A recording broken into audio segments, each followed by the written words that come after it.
Hello friends, हम बात करने वाले हैं स्ट्रेटेजिक माइंडसेट बाय थबोम्यूज बुक के बारे में। प्रकाश एक 32 साल का आदमी जो हमेशा से अपनी लाइफ को लेकर थॉट ढासा कंफ्यूज रहा है। वह एक मिड साइज कंपनी में काम करता है और हर महीने सैलरी मिलने पर बस यही सोचता है कि आखिर वह अपनी लाइफ में क्या कर रहा है। कुछ साल पहले उसने बड़े सपने देखे थे, एक अच्छी नौकरी, खुद का घर और वह सब कुछ जो एक परफेक्ट लाइफ के लिए चाहिए। लेकिन अब दिन बस ऑफिस के काम और वीकेंड के बिंज वॉचिंग में निकल जाते हैं। एक दिन ऑफिस से लौटते वक्त मेट्रो में बैठे बैठे प्रकाश ने सोचा कि उसे अपनी लाइफ में कुछ बदलने की जरूरत है। उसने अपने दोस्त अरुण को फोन किया जो हमेशा उससे कुछ नया पढ़ने और सीखने की सलाह देता था। अरुण ने एक किताब सजेस्ट की, स्ट्रेटेजिक माइंडसेट, एक 7 दिन का योजना को पहचानने के लिए क्या महत्वपूर्ण है और एक ऐसी रणनीति बनाने के लिए जो काम करती है, द्वारा थी बाओम्यूरी से। प्रकाश ने तुरंत अपने फोन में किताब डाउनलोड कर ली। उस रात उसने खुद से प्रॉमिस किया कि चाहे कुछ भी हो वह इस किताब को पूरा पढ़ेगा। अगली सुबह उसने अपना अलार्म जल्दी सेट किया और दिन की शुरुआत किताब के पहले चैप्टर से की। पहला लेसन था the importance of long term goals. Prakash को ये कुछ भारी भरकम टॉपिक लगा, लेकिन जैसे उसने पढ़ना शुरू किया वैसे वैसे उसे समझ आने लगा कि शायद उसकी लाइफ का मिसिंग पीस यही है। किताब में लिखा था कि अगर आपकी लाइफ में कोई लॉन्ग टर्म गोल नहीं है तो आप अपने छोटे छोटे डिसीजंस में ही उलझ कर रह जाते हो। प्रकाश को अचानक वह सारे पल याद आए जब उसने अपने गोल्स को क्लियर नहीं किया था। कभी उसने अपनी सेविंग्स प्लान नहीं की तो कभी उसने अपनी करियर ग्रोथ पर ध्यान नहीं दिया। किताब पढ़ते हुए उसे रियलाइज हमेशा इमीडिएट नीड्स पर रहा है, जैसे सैलरी मिलने पर शॉपिंग करना या वीकेंड पर फ्रेंड्स के साथ घूमना, लेकिन लॉन्ग टर्म गोल्स की प्लानिंग उसके दिमाग में कभी आई ही नहीं। किताब ने उसे एक एनालॉजी दी, think of your life as a ship without a clear destination, the winds and currents will take you wherever they want but if you have a clear goal you can steer the ship according. Prakash को लगा कि उसकी life भी एक ऐसी ही भटकी हुई ship की तरह। उसने खुद से पूछा, मेरा अल्टीमेट गोल क्या है, लेकिन जवाब कुछ साफ नहीं था। किताब में लिखा था कि लॉन्ग टर्म गोल्स को सेट करना जरूरी है क्योंकि यह आपके रोजमर्रा के डिसीजंस को शेप करते हैं। अगर आपका गोल क्लियर होगा तो आप डिस्ट्रक्शन से बच सकते हैं। प्रकाश ने तुरंत अपनी नोटबुक उठाए और अपने कुछ बड़े सपनों को लिखने की कोशिश की। पहले उसने एक जेनरिक गोल लिखा, मैं सक्सेसफुल बनना चाहता हूं, लेकिन जैसे ही उसने इसे पढ़ा उसे लगा कि यह बहुत वेग है। किताब में बताया गया था कि गोल्स को स्पेसिफिक और मेजरेबल होना चाहिए। इस पर काम करते हुए उसने लिखा, 5 साल में मुझे अपने फील्ड में एक सीनियर पोजीशन पर पहुंचना है। ये गोल उसे कुछ सॉलिड और अचीवेबल लगा। फिर उसने अपनी पर्सनल लाइफ के लिए गोल्स लिखे, जैसे अपनी हेल्थ पर ध्यान देना और एक घर खरीदना। किताब ने उसे एक और चीज सिखाई, अपने गोल्स पर रेगुलरली रिफ्लेक्ट करना। मिरिस ने लिखा था कि गोल्स को सिर्फ लिखकर छोड़ देना काफी नहीं है, उन्हें टाइम टू टाइम रिव्यू करना जरूरी है ताकि आप ये देख सको कि आप सही ट्रैक पर हो या नहीं। प्रकाश को ये बात बहुत प्रैक्टिकल लगी। उसने अपने फोन में वीकली रिमाइंडर सेट किया, रिव्यू योर गोल्स। उसे याद आया कि किताब में एक कोट लिखा था, आपके लक्ष्य आपको थोड़ा डरा दे और बहुत ज्यादा उत्साहित करे। प्रकाश को ये लाइन बहुत इंस्पायरिंग लगी। उसने सोचा, अगर मेरे गोल्स मुझे चैलेंज नहीं कर रहे तो शायद वो गोल्स वत संगीत अचीव। या उसने डिसाइड किया कि वह हर दिन कम से कम 30 मिनट अपने गोल्स की तरफ काम करेगा, चाहे वह कुछ नया सीखना हो, कोई स्किल डेवलप करना हो या बस अपनी हेल्थ इंप्रूव करना हो। उसने एक ऐप डाउनलोड की जहां वह अपने डेली प्रोग्रेस को ट्रैक कर सके। ऑफिस में उस दिन उसे कुछ अजीब लगा, ऐसा लग रहा था जैसे अब उसे अपनी लाइफ को एक न्यू लेंस से देखना आ गया है। वह अपने काम पर पहले से ज्यादा ध्यान देने लगा क्योंकि उसे पता था कि यही उसकी लॉन्ग टर्म स्ट्रेटेजी का हिस्सा है। उसने अपने कॉलीग को भी नोटिस किया, कुछ लोग सिर्फ अपनी सैलरी के लिए काम कर रहे थे जबकि कुछ लोग अपने करियर ग्रोथ को लेकर पैशनेट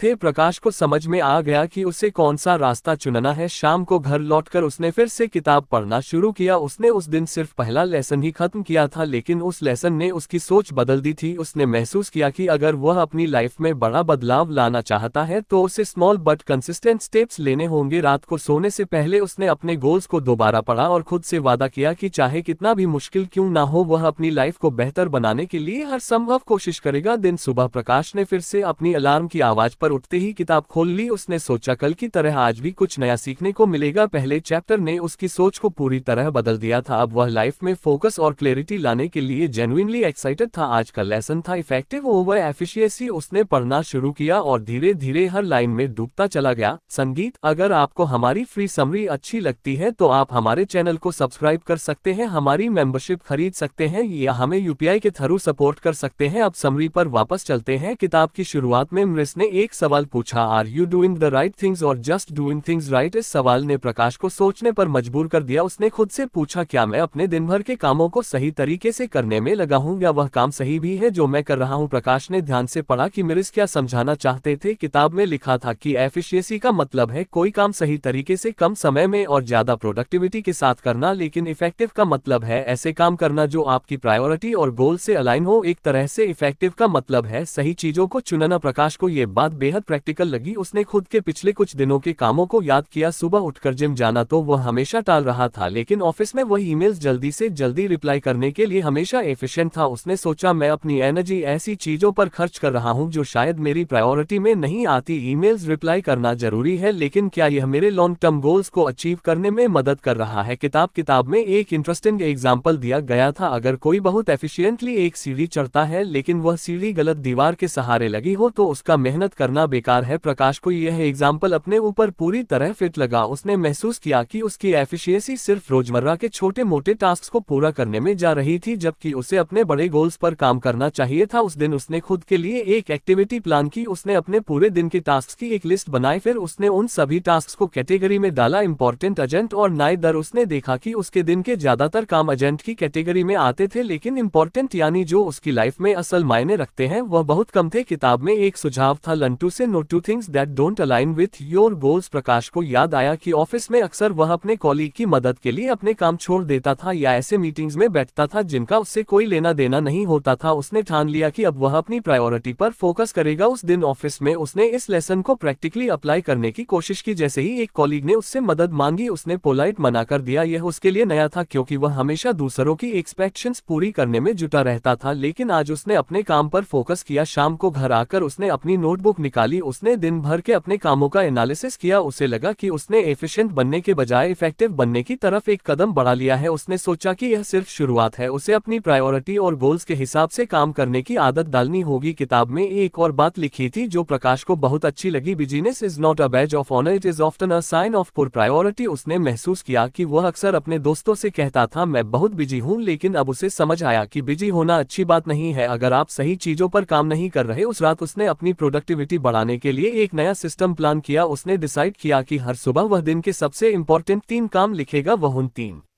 कामों को पहले पूरा करेगा, भले ही बाकी काम बाद में हो। उसने इसे अपनी टॉप 3 प्रायोरिटी नाम दिया। अगली सुबह प्रकाश ने इस प्लान को फॉलो किया। उसने लिखा, 1 घंटे के लिए सेल्फ लर्निंग के लिए किताब पढ़ना, 2 अपने प्रेजेंटेशन की स्ट्रेटजी पर काम करना, 3 अपनी फिटनेस के लिए 30 मिनट की वॉक। शुरुआत में उसे यह कुछ चैलेंजिंग लगा। पुराने हैबिट्स बार बार आ रहे थे, जैसे ईमेल्स चेक करना या सोशल मीडिया पर टाइम वेस्ट करना, लेकिन उसने खुद को डिसिप्लिन रखा। दिन के अंत में जब उसने अपनी प्रायोरिटी पूरी कर ली तो उसे अंदर से सेटिस्फैक्टरी हुआ। उसने महसूस किया कि वह सिर्फ काम कर रहा था बल्कि सही काम कर रहा था। किताब में एक और इंटरेस्टिंग कॉन्सेप्ट था, परेटो प्रिंसिपल, जिसे 8020 रूल भी कहा जाता है। इसमें बताया गया था कि आपकी 80 पर अचीवमेंट्स आपकी 20 पर एफर्ट से होती हैं, 20 पर एक्टिविटी से आती हैं। प्रकाश ने इस कॉन्सेप्ट को अपनी लाइफ पर अप्लाई करने की सोची। उसने लिखा कि कौन से 20 पर काम उसे उसकी 80 पर सक्सेस देंगे। उसने पाया कि सेल्फ लर्निंग, नेटवर्किंग और हेल्थ पर ध्यान देना उसकी स्क्रिप्ट के सबसे बड़े फैक्टर्स हैं। अगले कुछ दिनों में प्रकाश ने नोटिस किया कि उसकी माइंडसेट बदलने लगी है। वह अब हर काम को करने से पहले खुद से पूछता, क्या यह मेरे गोल्स के लिए जरूरी है? अगर जवाब नहीं होता तो वह उस काम को या तो छोड़ देता या बात के लिए टाल देता। उसने सोशल मीडिया यूसेज भी कम कर दिया और उस वक्त को सेल्फ इंप्रूवमेंट में लगाने की कोशिश की। एक दिन उसका दोस्त अरुण उससे मिलने आया। अरुण ने प्रकाश में आए बदलाव को नोटिस किया। उसने पूछा, तू इतना ऑर्गेनाइज और फोकस्ड कैसे हो गया? प्रकाश ने मुस्कुराते हुए उसे किताब का नाम बताया और कहा, यार बस ये सीख लिया है कि बिजी होने से ज्यादा जरूरी है सही काम करना। अरुण ने हंसते हुए कहा, लगता है अब तू सच में लाइफ में कुछ बड़ा करने वाला है। प्रकाश ने सिर हिलाया और कहा, बिल्कुल, लेकिन ये जर्नी तो अभी शुरू हुई है, मुझे और भी बहुत कुछ सीखना है। रात को प्रकाश ने अपनी जर्नल में लिखा, effective is not about doing more, it's about doing what matters today, I feel like I am finally on the right track. अगली सुबह प्रकाश अलार्म की आवाज पर उठा तो कुछ एनर्जाइज कर रहा था। वह समझ चुका था कि किताब की हर सीख उसे अपनी लाइफ में नई क्लैरिटी दे रही है। उसने खुद से कहा, चलो देखते हैं आज क्या सीखने को मिलता है। उसने जल्दी जल्दी अपनी चाय बनाई और किताब खोल ली। आज का लेसन था इंक्रीमेंटल ग्रोथ। जैसे ही प्रकाश ने पढ़ना शुरू किया उसने एक लाइन पर ध्यान दिया, छोटे सुसंगत कदम बहुत ही पल में बहुत कुछ नहीं दिखते हैं, लेकिन समय के साथ वे असाधारण परिणाम पैदा करते हैं। ये सुनते ही प्रकाश को अपनी पुरानी आदतें याद आने लगी। वह हमेशा बड़े बड़े गोल सेट करता था, जैसे 1 महीने में 10 किलो वजन कम करना या 3 महीने में नई भाषा सीखना, लेकिन कुछ दिन मोटिवेशन के साथ काम करने के बाद वह हार मान लेता। किताब में मरिसविले की वह लास्ट मिनट पढ़ाई करने वाला हमेशा एवरेज रहता था। प्रकाश को लगा कि यह लेसन उसकी लाइफ के हर पहलू पर लागू होता है। उसने खुद से पूछा, क्या मैं बड़े गोल्स की वजह से खुद को ओवरवेम कर रहा हूं? क्या मैं छोटे स्टेप्स को अंडर एस्टिमेट कर रहा हूं? जवाब एकदम साफ था, हाँ। किताब में एक और पावरफुल कॉन्सेप्ट दिया गया था, द पावर ऑफ 1% सुधार। मॉरिस ने कहा था कि अगर आप हर दिन अपनी किसी स्किल या हैबिट में सिर्फ 1% सुधार करते हो तो 1 साल में आप उस चीज में 37 गुना बेहतर हो सकते हो। ये सुनकर प्रकाश को लगा कि वह हमेशा लॉन्ग जंप्स की सोचता रहा है, जबकि असली सक्सेस छोटे छोटे कदम उठाने में है। उसने सोचा कि इसे कैसे अपनी लाइफ में अप्लाई करे। उसने अपनी नोटबुक निकाली और उन एरियाज को लिखा जहां वह सुधार करना चाहता था। उसने पाया कि सबसे ज्यादा इंप्रूवमेंट की जरूरत उसकी फिटनेस, करियर स्किल्स और टाइम मैनेज में थी, लेकिन इस बार उसने तय किया कि वह अनरियलिस्टिक गोल्स नहीं बनाएगा, वह छोटे छोटे एक्शनेबल स्टेप्स पर फोकस करेगा। फिटनेस के लिए उसने प्लान किया कि हर दिन सिर्फ 15 मिनट वॉक करेगा। पहले वह जिम ज्वाइन करने और 2 घंटे वर्कआउट करने की सोचता था, लेकिन अब उसे समझ आया कि सस्टेनेबल हैबिट्स ही ज्यादा इंपॉर्टेंट है। उसने खुद से कहा, अगर मैं रोज 15 मिनट वॉक कर सकता हूं तो धीरे धीरे इसे बढ़ाकर 30 मिनट कर पाऊंगा। करियर स्किल्स के लिए उसने रोज 20 मिनट सेल्फ लर्निंग का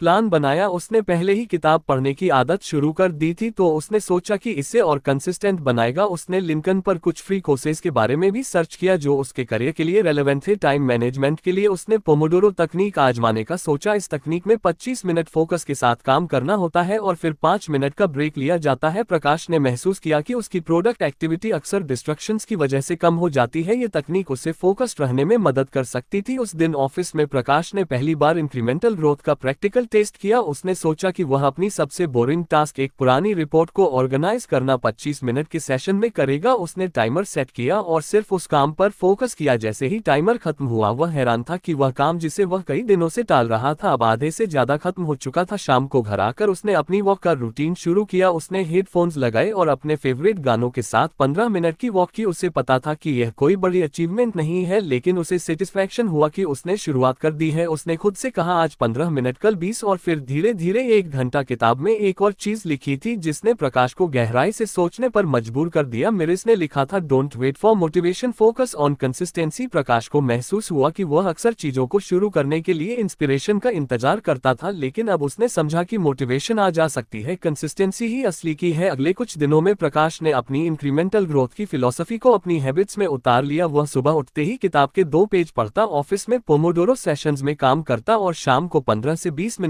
वॉक करता। उसने महसूस किया कि वह हर दिन कुछ बेहतर महसूस कर रहा है। एक दिन उसने सोचा कि क्यों ना इस फिलॉसफी को अपनी फाइनेंस पर भी अप्लाई किया जाए। उसने अपने मंथली एक्सपेंसेस का एनालिसिस किया और एक सिंपल रूल बनाया, वह हर महीने अपनी सैलरी का 10% बचाएगा। पहले वह सोचता था कि बड़ी सेविंग्स तभी हो सकती है जब उसकी सैलरी बढ़ेगी, लेकिन अब उसे समझ आया कि छोटी सेविंग भी लंबे समय में बड़ा फर्क ला सकती है। उसने एक सेपरेट सेविंग्स अकाउंट खोल लिया और ऑटोमेट कर दिया कि हर महीने 10% सैलरी उसमें ट्रांसफर हो जाए। प्रकाश को धीरे धीरे इस इंक्रीमेंटल ग्रोथ की ताकत महसूस होने लगी। उसने नोटिस किया कि उसका स्ट्रेस लेवल कम हो रहा है, क्योंकि अब वह अनरियलिस्टिक एक्सपेक्टेशंस नहीं रखता था। उसने समझ लिया था कि सक्सेस एक मैराथन है, स्प्रिंट नहीं। एक वीकेंड पर जब प्रकाश अपने दोस्त अरुण से मिला तो उसने अपनी प्रोग्रेस के बारे में बताया। अरुण ने उसकी बात सुनकर कहा, तू बहुत सही जा रहा है, लेकिन क्या कभी यह महसूस हुआ कि छोटे छोटे स्टेप्स कभी कभी बोरिंग लग सकते हैं? प्रकाश ने जवाब दिया, हाँ बिल्कुल, लेकिन अब मुझे ये समझ आ गया है कि डिसिप्लिन हमेशा एक्साइटिंग नहीं होता, धीरे धीरे रिजल्ट्स नजर आने लगते हैं और वही मोटिवेशन देता है। अरुण ने मुस्कुराते हुए कहा, तो अब तू बड़ी लीप पर कहा नहीं, बड़े सपने अब भी हैं, लेकिन उन्हें हासिल करने का तरीका बदल गया है। अब मैं छोटे स्टेप्स को भी उतना ही इंपॉर्टेंट मानता हूं जितना डेस्टिनेशन को। रात को प्रकाश ने अपनी जर्नल में लिखा, small steps are not insignificant, they are the foundation of great achievements. Today I work 15 minutes, read 5 pages and completed 1 productive pomodoro session. ये सब छोटे लग सकते हैं, लेकिन मैं जानता हूं कि यह मेरे फ्यूचर को बेहतर बना रहे हैं। प्रकाश ने अब तक अपनी लाइफ में कई छोटे छोटे बदलाव करने शुरू कर दिए थे। उसने महसूस किया कि इंक्रीमेंटल ग्रोथ का कॉन्सेप्ट उसकी जिंदगी को बेहतर बना रहा है। लेकिन जब उसने किताब का अगला लेसन पढ़ा, मैनेजिंग एनर्जी साइकिल्स, तो उसे लगा कि यह शायद अब तक की सबसे प्रैक्टिकल और इम्पैक्टफुल सीख हो सकती है। सुबह की चाय पीते हुए प्रकाश ने किताब पढ़नी शुरू की। इस लेसन की पहली ही लाइन थी, it's not about managing time, it's about managing energy. Prakash को ये बात कुछ कंफ्यूजिंग लगी। उसने हमेशा सुना था कि टाइम मैनेजमेंट ही प्रोडक्टिविटी का सबसे बड़ा रहस्य है, लेकिन मरीज कुछ और ही कह रहे थे। उसने पढ़ना जारी रखा। किताब में बताया गया था कि हर इंसान के एनर्जी लेवल्स पूरे दिन में फ्लक्चुएट करते हैं। कोई सुबह ज्यादा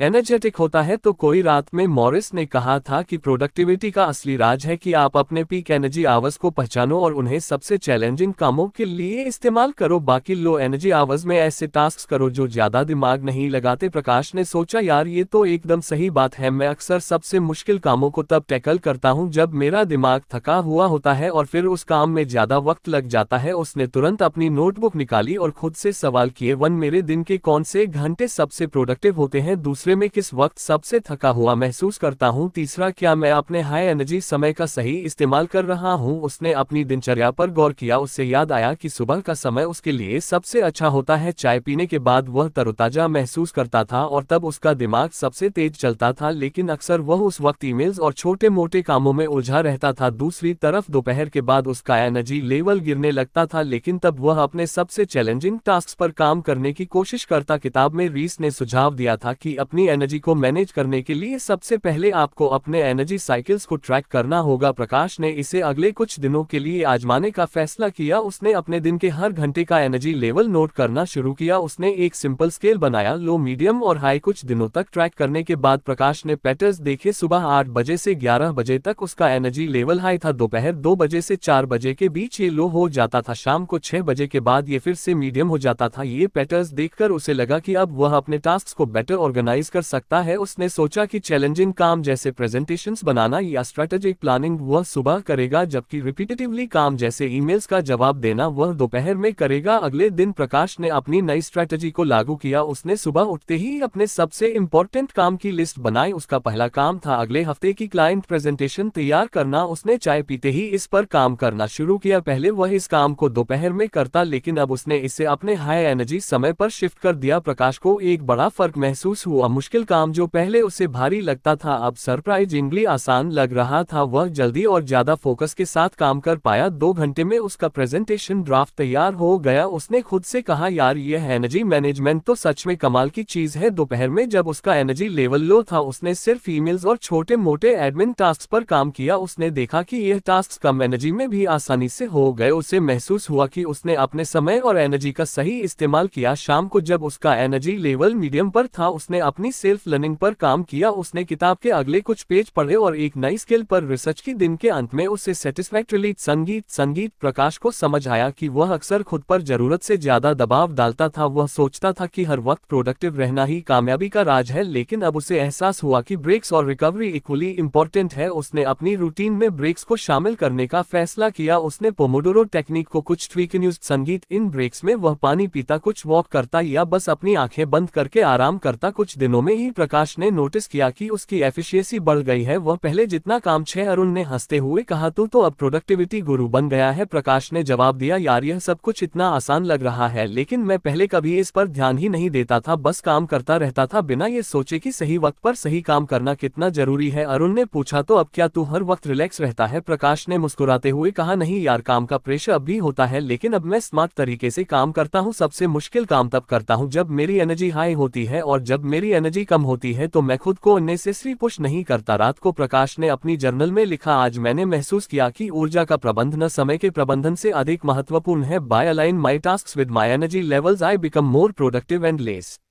stressed. This is a game changer. Prakash की यह नई हैबिट अब उसकी लाइफ का हिस्सा बन चुकी थी। उसने जाना कि एनर्जी मैनेजमेंट सिर्फ काम के लिए नहीं बल्कि हर चीज के लिए जरूरी है, चाहे वह फिटनेस हो, रिलेशनशिप्स हो या सेल्फ ग्रोथ। अगले दिन सुबह प्रकाश अपनी रूटीन चाय के साथ बैठा और किताब का नया चैप्टर खोलते ही मुस्कुरा दिया। आज का टॉपिक था कल्टिवेटिंग अ स्ट्रेटेजिक माइंडसेट। उसने सोचा, ये तो अब तक की सारी सीखों का निचोड़ लगता है। अगर मैं इस पर पकड़ बना लूं तो शायद मेरी लाइफ एक बिल्कुल नए लेवल पर पहुंच सकती है। किताब की पहली लाइन ने ही प्रकाश का ध्यान खींच लिया। एक स्ट्रेटेजिक माइंडसेट नहीं है केवल समस्याओं का समाधान करने के बारे में, यह है सही प्रश्न पूछने के बारे में जो गहरी दृष्टि प्राप्त करने के लिए आवश्यक है। प्रकाश ने रुककर खुद से पूछा, क्या मैं अपनी लाइफ में सही सवाल पूछता हूँ? उसे तुरंत जवाब मिला, शायद नहीं। किताब में रीस ने बताया कि एक स्ट्रेटेजिक माइंडसेट का मतलब है हर स्थिति को सिर्फ सतही तौर पर न देखना बल्कि गहराई से सोचना। इसका मतलब है कि समस्या का हल ढूंढने से पहले ये समझना कि समस्या असल में है क्या। प्रकाश को लगा कि यह बात उसकी पर्सनल और प्रोफेशनल लाइफ दोनों पर लागू होती है। कुछ साल पहले प्रकाश को ऑफिस में एक बड़ा प्रोजेक्ट दिया गया था। उसने पूरे जोश के साथ काम शुरू किया लेकिन आखिरी वक्त पर प्रोजेक्ट फेल हो गया। उस वक्त उसने इसे बैड लक मान लिया था, लेकिन अब सोचते हुए उसे समझ आया कि असल में उसने सही सवाल नहीं पूछे थे। उसने कभी यह नहीं सोचा कि क्लाइंट की असली जरूरत क्या थी, वह बस सरफेस लेवल डिटेल्स पर काम करता रहा। किताब में आगे लिखा था कि स्ट्रेटेजिक माइंडसेट डेवलप करने का पहला कदम आस्क बेटर क्वेश्चंस। मिरिस ने सुझाव दिया था कि हर प्रॉब्लम के लिए आपको 3 सवाल जरूर पूछने चाहिए। 1, क्यों ये समस्या मौजूद है? 2, what are the possible solutions? 3, what's the most effective solution with the least effort? Prakash ने तुरंत अपनी नोटबुक निकाली और आज ऑफिस में होने वाली एक मीटिंग के लिए तैयारी शुरू कर दी। उसने मीटिंग के एजेंडा को देखा और तीनों सवालों को अप्लाई किया। उसे महसूस हुआ कि इन सवालों ने उसे क्लैरिटी दी और उसने पहले ही कुछ प्रैक्टिकल सॉल्यूशन सोच लिए थे। उस दिन मीटिंग के दौरान जब बॉस ने टीम से प्रॉब्लम का हल पूछा, प्रकाश ने अपने स्ट्रेटेजिक तरीके से तैयार किए गए इनसाइट्स शेयर किए। उसका जवाब सुनकर सभी इंप्रेस थे। बॉस ने कहा, प्रकाश तुम्हारा पर्सपेक्टिव बेहद क्लियर और प्रैक्टिकल है। प्रकाश को अंदर से गर्व महसूस हुआ। उसने खुद से कहा, यार यह सही सवाल पूछने की ताकत है। किताब में एक और बात थी जिसने प्रकाश को गहराई से सोचने पर मजबूर कर दिया। रीस ने लिखा था, strategic mindset thrives on creativity and collective intelligence. Prakash को समझ आया कि सिर्फ खुद के दम पर सोचने की बजाय दूसरों की राय और उनकी स्किल्स का फायदा उठाना भी एक बड़ी ताकत है। उसने सोचा कि क्या वह हमेशा अकेले ही सारे सॉल्यूशंस ढूंढने की कोशिश करता रहा? जवाब था हाँ। उसने उसी वक्त एक नई आदत अपनाने का फैसला किया। उसने अपनी टीम में एक ब्रेनस्टॉर्मिंग सेशन प्लान किया जिसमें हर किसी को अपनी राय रखने का मौका मिले। उसने महसूस किया कि दूसरों के पर्सपेक्टिव से उसे वो इनसाइट्स मिल सकते हैं जिनके बारे में उसने कभी सोचा ही नहीं था। अगले हफ्ते जब प्रकाश ने अपनी टीम के साथ एक प्रोजेक्ट पर काम करना शुरू किया तो उसने देखा कि एक टीम में कई अलग अलग आइडियाज मिलते हैं। एक जूनियर मेंबर ने एक ऐसा आइडिया दिया जो सबसे प्रैक्टिकल और कॉस्ट इफेक्टिव था। प्रकाश को लगा कि अगर वह अपनी पुरानी आदत के मुताबिक अकेले डिसीजन लेता तो ये ब्रिलियंट आइडिया शायद सामने ही नहीं आता। मिरिस ने किताब में क्रिएटिविटी को भी स्ट्रेटेजिक माइंडसेट का एक अहम हिस्सा बताया था। उन्होंने कहा था, creativity is in limited to art, it's the ability to look at problems from new angles and craft innovative solutions. Prakash ने इसे अपनी लाइफ में इंप्लीमेंट करने के लिए एक और एक्सरसाइज शुरू की। उसने हर दिन एक समस्या के लिए कम से कम 3 अलग अलग सॉल्यूशन सोचना शुरू किया। पहले ये कुछ मुश्किल लगा लेकिन धीरे धीरे उसने महसूस किया कि उसका दिमाग ज्यादा फ्लेक्सिबल हो रहा है। एक दिन जब प्रकाश ऑफिस में एक टाइट डेडलाइन के साथ फंसा हुआ था, उसने अपनी क्रिएटिविटी को टेस्ट करने का फैसला किया। उसने अपने यूजुअल तरीके को छोड़कर एक नया और सिंपलीफाइड तरीका अपनाया। नतीजा ये हुआ कि उसका काम पहले से आधे समय में पूरा हो गया। उसने महसूस किया कि क्रिएटिविटी सिर्फ आर्ट नहीं है, ये काम को स्मार्टली टैकल करने का तरीका भी है। प्रकाश ने किताब के उस हिस्से को भी गहराई से पढ़ा जहां मिरिस ने कलेक्टिव उन्होंने लिखा था कि हर इंसान का अपना एक यूनिक पर्सपेक्टिव होता है और जब इन पर्सपेक्टिव्स को मिलाया जाए तो एक्स्ट्राऑर्डिनरी रिजल्ट्स मिल सकते हैं। प्रकाश ने खुद से कहा, यार ये तो टीम वर्क का अमेज पावर है। उसने अपनी टीम के साथ काम करते हुए ये फिलॉसफी अपनानी शुरू कर दी। अब वह हर मीटिंग में अपनी राय देने से पहले दूसरों की बात सुनता। उसने देखा कि इससे उसे नई इंसाइट्स मिलती हैं और उसका डिसीजन मेकिंग प्रोसेस पहले से ज्यादा इफॉर्म हो गया है। प्रकाश ने महसूस किया कि स्ट्रेटेजिक माइंडसेट सिर्फ काम के लिए नहीं बल्कि पर्सनल लाइफ के लिए भी जरूरी है। उसने खुद से सवाल किया, व्हाट, क्या मैं अपने गोल्स को लेकर क्लियर हूँ? 2, क्या मैं अपने निर्णयों को सही तरीके से विश्लेषण करता हूँ? 3, क्या मैं अपनी क्रिएटिविटी और दूसरों की इंटेलिजेंस का सही इस्तेमाल कर रहा हूँ? उसने महसूस किया कि स्ट्रेटेजिक माइंडसेट डेवलप करना एक ऑनगोइंग प्रोसेस है। ये कोई ऐसा स्किल नहीं है जो एक बार सीख लिया जाए बल्कि इसे हर दिन रिफाइन करना होता है। रात को प्रकाश ने अपनी जर्नल में लिखा, today I learn that a strategic mindset is about clarity, creativity and collaboration. It's not just about solving problems, it's about transforming challenge into opportunity. This is a mindset I want to cultivate. डे प्रकाश की life अब पूरी तरह बदल चुकी थी। उसने किताब स्ट्रेटेजिक माइंडसेट के हर लेसन को न केवल समझा बल्कि अपनी रोजमर्रा की जिंदगी में अपनाया। वह हर सुबह चाय के साथ किताब के कुछ पन्ने पढ़ता और उस पर सोचता कि इसे अपनी लाइफ में कैसे लागू कर सकता है। उसने देखा कि इन छोटे छोटे बदलावों ने उसकी प्रोडक्टिविटी, सोचने के तरीके और ओवरऑल सेटिस्फैक्शन को कितना बेहतर बना दिया है। अब प्रकाश सिर्फ कामयाबी के पीछे भागने वाला आदमी नहीं रहा, वह हर कदम पर सोचता, क्या ये कदम मेरी लॉन्ग टर्म गोल्स के लिए सही है? उसने अपने हर दिन के काम को अपने बड़े मकसद से जोड़ना सीख लिया था। अब वह अपने एनर्जी साइकिल्स के मुताबिक काम करता, अपने लो एनर्जी समय को हल्के टास्क के लिए और हाई एनर्जी समय को सबसे मुश्किल और क्रिएटिव कामों के लिए बचाता। प्रकाश की सबसे बड़ी जीत ये थी कि उसने स्ट्रेटेजिक माइंडसेट को न केवल अपनी प्रोफेशनल लाइफ में बल्कि पर्सनल लाइफ में भी उतारा। उसने महसूस किया कि यह सोचने का तरीका उसके रिश्तों, सेहत और खुद की ग्रोथ के लिए भी उतना ही जरूरी है जितना उसके करियर के लिए। एक दिन ऑफिस में उसकी टीम ने उसे एक कॉम्प्लेक्शन सौंपा। पहले के प्रकाश को ये काम बोझ की तरह लगता, लेकिन इस बार उसने कालम रहकर हर स्थिति को एनालाइज किया। उसने टीम के साथ मिलकर सही सवाल पूछे, हर पर्सपेक्टिव को सुना और क्रिएटिविटी के साथ एक ऐसा सॉल्यूशन तैयार किया जो सभी को प्रैक्टिकल और प्रभावी लगा। प्रोजेक्ट न केवल समय पर पूरा हुआ बल्कि क्लाइंट से भी उसे बहुत तारीफ मिली। प्रकाश के बॉस ने मीटिंग के दौरान कहा, प्रकाश, तुम्हारे काम करने के तरीके में जो क्लैरिटी और स्ट्रेटजी दिखती है वह काबिले तारीफ है। ये सुनकर प्रकाश ने मन ही मन सोचा कि यह बदलाव सिर्फ उसकी मेहनत का नतीजा नहीं बल्कि इस किताब और इसके लेसन्स की वजह से है जिसने उसकी सोचने का तरीका ही बदल दिया। पर्सनल लाइफ में भी प्रकाश के रिश्ते पहले से बेहतर हो गए थे। अब वह हर समस्या को एक चैलेंज की तरह देखता और उसे सॉल्व करने के लिए क्रिएटिव तरीके अपनाता। उसने अपने दोस्तों और परिवार के साथ ज्यादा मीनिंगफुल कन्वर्सेशन करना शुरू किया। उसने अपनी प्रायोरिटी को लेकर क्लैरिटी हासिल कर ली थी। रात को जब प्रकाश किताब का आखिरी पन्ना पढ़ रहा था तो उसने महसूस किया कि यह सिर्फ एक किताब नहीं बल्कि उसके लिए एक गाइड बुक थी। उसने किताब को बंद किया, अपनी नोटबुक में लिखा, this isn't the end, it's the beginning of a new way of living. Strategic thinking isn't just a skill, it's a lifestyle. Thank you Reese for showing me how to live better, work smarter and dream bigger. Prakash ने अपने आप से वादा किया कि वह इस mindset को हमेशा अपने साथ रखेगा। उसने अपनी किताब को अलमारी में नहीं रखा बल्कि अपने डेस्क पर रख लिया ताकि जब भी उसे क्लैरिटी की जरूरत हो वह इसे खोलकर एक बार फिर से पढ़ सके। उस रात प्रकाश सोने से पहले मुस्कुराया। उसे लगा कि वह इंसान बन गया है जो अपनी लाइफ को केवल सर्वाइव नहीं बल्कि थ्राइव कर रहा है और यही असली जीत थी। तो फ्रेंड्स, ये थी हमारी आज की बुक समरी। आपको कैसी लगी कमेंट करके जरूर बताएं और धन्यवाद आपका समरी एंड तक सुनने के लिए।